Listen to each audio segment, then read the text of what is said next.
Hi hello ನಮಸ್ತೆ friends, ಎಲ್ಲರೂ ಹೇಗಿದ್ದೀರಿ? ಚೆನ್ನಾಗಿದ್ದೀರಾ? ನಾನು ಕೂಡ ಚೆನ್ನಾಗಿದ್ದೀನಿ.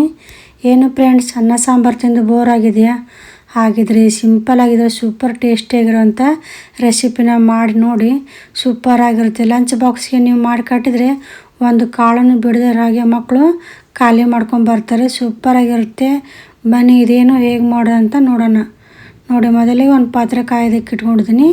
ಆದಷ್ಟು ಪಾತ್ರೆನ ಸ್ವಲ್ಪ ದೊಡ್ಡದಾಗಿರೋಂಥ ಅಗಲವಾಗಿರೋಂಥ ಪಾತ್ರೆ ತೊಗೊಳ್ಳಿ, ಅಂದರೆ ಚೆನ್ನಾಗಿರುತ್ತೆ. ಅದಕ್ಕೆ ಅಂತ ಹೇಳ್ತೀನಿ.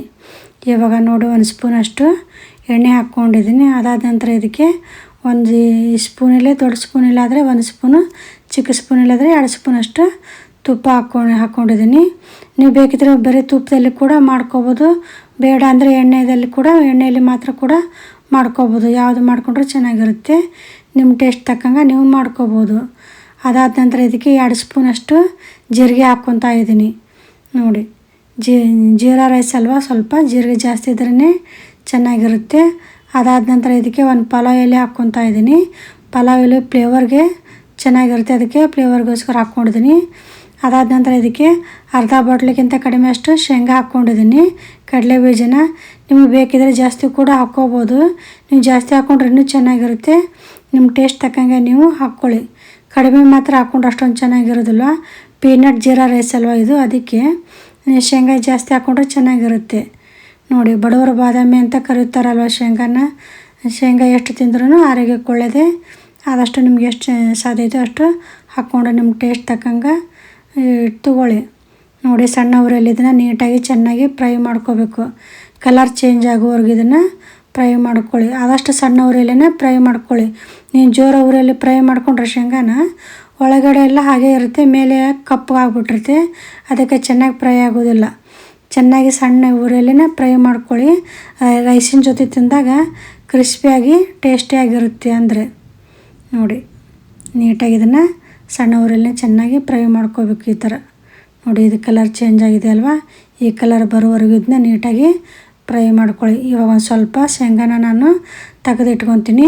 ಎದಕ್ಕಂತ ಹೇಳ್ತೀನಿ, ಸ್ಕಿಪ್ ಮಾಡಿದೆ. ನೋಡಿ, ಒಂದಿಷ್ಟು ತೆಗೆದಿಟ್ಕೊಂಡಿದ್ದೀನಿ. ಇವಾಗ ಇದ್ರ ಜೊತೆ ಇದನ್ನು ಕೂಡ ಮಿಕ್ಸ್ ಮಾಡ್ಕೊಂಡು ಇವಾಗ ಸಣ್ಣದಾಗಿ ಕಟ್ ಮಾಡಿ ಇಟ್ಕೊಂಡ್ರಂಥ ಈರುಳ್ಳಿ ಹಾಕ್ಕೊತಿದ್ದೀನಿ. ನೋಡಿ, ನಾನು ದೊಡ್ಡ ಸೈಜಿಂದ ಒಂದು ಈರುಳ್ಳಿ ತೊಗೊಂಡಿದ್ದೀನಿ. ನೀವು ರೈಸ್ ಜಾಸ್ತಿ ಪ್ರಮಾಣದಲ್ಲಿದ್ದರೆ 2 ಈರುಳ್ಳಿ ಅಥವಾ 1.5 ಅಷ್ಟು ಈರುಳ್ಳಿ ಈ ಥರ ತೊಗೊಳ್ಳಿ ಸೈಜು. ನೀವು ರೈಸ್ ಎಷ್ಟಿರ್ತೋ ಅಷ್ಟು ಕ್ವಾಂಟಿಟಿ ಸ್ವಲ್ಪ ಜಾಸ್ತಿ ಮಾಡಿಕೊಂಡ್ರೆ ಆಯಿತು. ನೋಡಿ, ಈಗ ಈರುಳ್ಳಿ ಹಾಕ್ಕೊಂಡಿದ್ದೀನಲ್ವ. ಅದಾದ ನಂತರ ಇದಕ್ಕೆ ಸ್ವಲ್ಪ ಕರಿಬೇವು ಸೊಪ್ಪು ಹಾಕ್ಕೊತಿದ್ದೀನಿ. ಕರಿಬೇವನ್ನ ಆವಾಗಲೇ ಎಣ್ಣೆಯಲ್ಲಿ ಫಸ್ಟಿಗೆ ಹಾಕಿಬಿಟ್ರೆ ಬೇಗ ಬಾಡ್ಕೊಂಡ್ಬಿಡುತ್ತೆ, ಸೀದ್ಬಿಡುತ್ತೆ. ಅಷ್ಟೊಂದು ಟೇಸ್ಟ್ ಚೆನ್ನಾಗಿರೋದಿಲ್ಲ, ಅದು ಫ್ಲೇವರ್ ಕೂಡ ಹೋಗ್ಬಿಡುತ್ತೆ. ಇವಾಗ ಹಾಕ್ಕೊಂಡ್ರೆ ಫ್ಲೇವರ್ ಕೂಡ ಇರುತ್ತೆ, ಇದರ ಎಣ್ಣೆ ಜೊತೆನೂ ಮಿಕ್ಸ್ ಆಗಿ ಚೆನ್ನಾಗಿರುತ್ತೆ. ನೋಡಿ, ಇದನ್ನು ಕೂಡ ಇದ್ರ ಜೊತೆ ಮಿಕ್ಸ್ ಮಾಡ್ಕೊಂಡಿದ್ದೀನಿ. ಇವಾಗ ಇದಕ್ಕೆ ರುಚಿಗೆ ತಕ್ಕಷ್ಟು ಉಪ್ಪು ಹಾಕ್ಕೋಬೇಕು. ನೋಡಿ, ಇದು ಎಷ್ಟಿದೆ ಅಲ್ವ, ಇವಾಗ ಈರುಳ್ಳಿ ಮತ್ತು ಶೇಂಗಾ ಇದಕ್ಕೆ ಮಾತ್ರ ಆಗೋಷ್ಟು ನೀವು ಸಾಲ್ಟ್ ಹಾಕ್ಕೊಳ್ಳಿ, ಉಪ್ಪು ಹಾಕ್ಕೊಳ್ಳಿ. ಜಾಸ್ತಿ ಉಪ್ಪು ಹಾಕ್ಕೊಳಕ್ಕೆ ಹೋಗಬೇಡಿ. ಇದಕ್ಕೆ ಎಷ್ಟು ಬೇಕೋ ಅಷ್ಟೇ ಉಪ್ಪು ಹಾಕ್ಕೊಡ್ರಿ. ಅದಕ್ಕಂತ ಹೇಳ್ತೀನಿ. ಇದನ್ನೆಲ್ಲ ನೀಟಾಗಿ ಚೆನ್ನಾಗಿ ಮಿಕ್ಸ್ ಮಾಡ್ಕೋಬೇಕು. ಈರುಳ್ಳಿನ ನೀಟಾಗಿ ಚೆನ್ನಾಗಿ ಮಿಕ್ಸ್ ಮಾಡ್ಕೊಳ್ಳಿ. ಸ್ವಲ್ಪ ಕಲರ್ ಚೇಂಜ್ ಆಗೋವರೆಗೂ ಇದನ್ನು ನೀಟಾಗಿ ಫ್ರೈ ಮಾಡ್ಕೊಳ್ಳಿ. ನೋಡಿ, ಇವಾಗ ಸ್ವಲ್ಪ ಹಸಿಮೆಣ್ಸಿನ್ಕಾಯಿ ಪೇಸ್ಟ್ ಹಾಕ್ಕೊತಿದ್ದೀನಿ. ನೋಡಿ, ನೀವು ಬೇಕಿದ್ರೆ ಮೆಣಸಿನ್ಕಾಯಿ ಕೂಡ ಉದ್ದುದಕ್ಕೆ ಕಟ್ ಮಾಡಿ ಹಾಕ್ಕೋಬೋದು, ಅದು ಕೂಡ ಚೆನ್ನಾಗಿರುತ್ತೆ. ನಾನಿವಾಗ ಪೇಸ್ಟ್ ಹಾಕ್ಕೊಂಡಿದ್ದೀನಿ. ನೀವು ಬರೀ ಇದ್ರ ಜೊತೆ ನೀವು ಚಿಕನ್ನು ಮಾಡ್ಕೋಬೋದು ಅಥವಾ ಸಾಂಬಾರು ಮಾಡ್ಕೋಬೋದು, ಟೊಮೊಟೊ ಸಾಂಬಾರು ಮಾಡ್ಕೋಬೋದು, ಯಾವುದು ಮಾಡಿಕೊಂಡ್ರೂ ಚೆನ್ನಾಗಿರುತ್ತೆ. ನೋಡಿ, ನೀವು ಇಲ್ಲ ಇದ್ರ ಜೊತೆ ಸಾಂಬಾರ್ದು ಏನಿಲ್ಲ, ಇದೊಂದೇ ಮಾಡ್ಕೊತೀನಿ ಅಂದರೆ ಇನ್ನೂ ಸ್ವಲ್ಪ ಖಾರನ ಜಾಸ್ತಿ ಹಾಕ್ಕೊಂಡು ಮಾಡ್ಕೋಬೋದು. ಹಸಿಮೆಣ್ಸಿನ್ಕಾಯಿ ಪೇಸ್ಟ್ ಹಾಕ್ಕೊಂಡಿದ್ದೀನಲ್ವ, ಅದನ್ನ ಪೇಸ್ಟನ್ನ ನೀವು ಇನ್ನೂ ಸ್ವಲ್ಪ ಜಾಸ್ತಿ ಹಾಕ್ಕೋಬೋದು ಅಥವಾ ಮೆಣಸಿನ್ಕಾಯಿ ಕೂಡ ಕಟ್ ಮಾಡಿ ಹಾಕ್ಕೋಬೋದು. ಇವಾಗ ನೋಡಿ, ಇದನ್ನೆಲ್ಲ ಚೆನ್ನಾಗಿ ನೀಟಾಗಿ ಮಿಕ್ಸ್ ಮಾಡ್ಕೊಂಡಿವಲ್ವ, ಇದಾಗಿಂದೇ ಇದೆ, ನೀಟಾಗಿದೆ. ಈಗ ಮಾಡಿಟ್ಕೊಂಡ್ರಂಥ ರೈಸ್ನ ಇದಕ್ಕೆ ಹಾಕ್ಕೊತೀನಿ. ನೋಡಿ, ಎಲ್ಲ ರೈಸ್ನ ಇದಕ್ಕೆ ಹಾಕ್ಕೋಬೇಕು. ನೋಡಿ, ನೀವು ಬೇಕಿದ್ರೆ ಬಾಸುಮತಿ ರೈಸ್ ಕೂಡ ಹಾಕ್ಕೋಬೋದು. ನೋಡಿ, ಇದ್ರ ಜೊತೆ ಇನ್ನು ನೀಟಾಗಿ ಚೆನ್ನಾಗಿ ಮಿಕ್ಸ್ ಮಾಡ್ಕೋಬೇಕು. ನೋಡಿ, ರೈಸಿನ ಜೊತೆ ಎಲ್ಲನೂ ಮಿಕ್ಸ್ ಆಗುವಾಗೆ ನೀಟಾಗಿ ಎಲ್ಲನೂ ಮಿಕ್ಸ್ ಮಾಡ್ಕೊಳ್ಳಿ. ಈ ಥರ ನೋಡಿ, ಸಿಂಪಲ್ಲಾಗಿರುತ್ತೆ. ಬೇಗ ಕೂಡ ಒಂದು 2-3 ರೈಸ್ ಮಾಡಿ ಇಟ್ಕೊಂಡ್ಬಿಟ್ಟಿದ್ರೆ 2-3 ನಿಮಿಷದಲ್ಲೇ ಬೇಗ ಆಗಿಬಿಡುತ್ತೆ, ಚೆನ್ನಾಗಿರುತ್ತೆ. ನೋಡಿ, ಸುಮ್ಮನೆ ಸಿಂಪಲಾಗಿ ರೈಸ್ ತಿನ್ನೋದಕ್ಕಿಂತ ಈ ಥರ ಮಾಡ್ಕೊಂಡು ತಿಂದರೆ ಚೆನ್ನಾಗಿರುತ್ತೆ. ನೋಡಿ, ಇದನ್ನೆಲ್ಲ ನೀಟಾಗಿ ಚೆನ್ನಾಗಿ ಮಿಕ್ಸ್ ಮಾಡ್ಕೋಬೇಕು. ಯಾರೆಲ್ಲ ಸಬ್ಸ್ಕ್ರೈಬ್ ಮಾಡದೆ ನೋಡ್ತಿದ್ರು ದಯವಿಟ್ಟು ಸಬ್ಸ್ಕ್ರೈಬ್ ಮಾಡ್ಕೊಳ್ಳಿ, ಸಪೋರ್ಟ್ ಮಾಡಿ. ನೋಡಿ ಇದನ್ನೆಲ್ಲ ನೀಟಾಗಿ ಎಲ್ಲನೂ ಮಿಕ್ಸ್ ಮಾಡ್ಕೊಂಡಿದ್ದೀನಲ್ವ.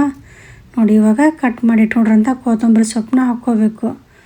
ನೋಡಿ ಶೇಂಗಾ ಅದು ವೈಟ್ರಲ್ಲಿ ಶೇಂಗಾ ಕೆಂಪದಾಗಿ ಗ್ರೀನಾಗಿ ಎಷ್ಟು ಚೆನ್ನಾಗಿ ಕಾಣಿಸ್ತಿದೆ ಅಲ್ಲ, ಕಲರ್ಫುಲ್ಲಾಗಿ.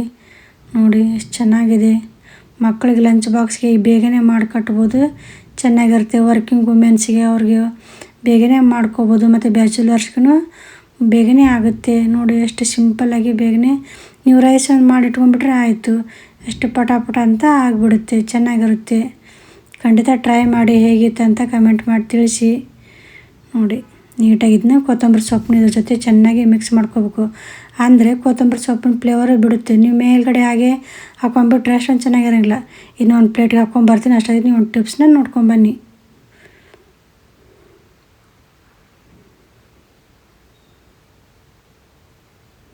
ಬಂದ್ರೆ ಟಿಪ್ಸ್ ಹೇಗಿತ್ತು ಕಮೆಂಟ್ ಮಾಡಿ ತಿಳಿಸಿ. ನೋಡಿ ಒಂದು ಪ್ಲೇಟಿಗೆ ಹಾಕ್ಕೊಂಡಿದ್ನಲ್ವ, ಎಲ್ಲ ಸರ್ವಿಂಗ್ ಪ್ಲೇಟಿಗೆ ಮಾಡ್ಕೊಂಡಿದ್ದೀನಿ. ನೋಡಿ ಆವಾಗಲೇ ಸ್ವಲ್ಪ ಶೇಂಗಾ ತೆಗೆದಿಟ್ಕೊಂಡಿದ್ನಲ್ವ ಕಡಲೆ ಬೀಜನ, ಅದನ್ನೇ ಇದಕ್ಕೆ ಮೇಲ್ಗಡೆಗೆಲ್ಲ ಹಾಕ್ಕೊಂಡಿದ್ದೀನಿ. ನೋಡಿ ಎಷ್ಟು ಸೂಪರಾಗಿದೆ. ನೋಡಿ ನಾನು ಇದ್ರ ಜೊತೆ ದಾಲ್ ಮಾಡ್ಕೊಂಡಿನಿ, ಆಂಧ್ರ ಸ್ಟೈಲ್ ದಾಲ್ ಪಪ್ಪು ಮಾಡ್ಕೊಂಡಿದ್ದೀನಿ. ಈಗ ಆಲ್ರೆಡಿ ನಾನು ವಿಡಿಯೋದಲ್ಲಿ ದಾಲ್ ಪಪ್ಪು ಮಾಡೋ ವಿಡಿಯೋನ ಹಾಕಿದ್ದೀನಿ. ನೀವು ಬೇಕಿದ್ರೆ ನನ್ನ ಚಾನಲಲ್ಲಿ ಹೋಗಿ ಚೆಕ್ ಮಾಡ್ಕೊಳ್ಳಿ, ಚೆನ್ನಾಗಿರುತ್ತೆ. ನೀವು ಕೂಡ ಖಂಡಿತ ಟ್ರೈ ಮಾಡಿ, ಹೇಗಿತ್ತು ಅಂತ ತಿಳಿಸಿ. ದೇವರೆಲ್ಲರಿಗೂ ಒಳ್ಳೇದು ಮಾಡಿ. ನಮಸ್ಕಾರ.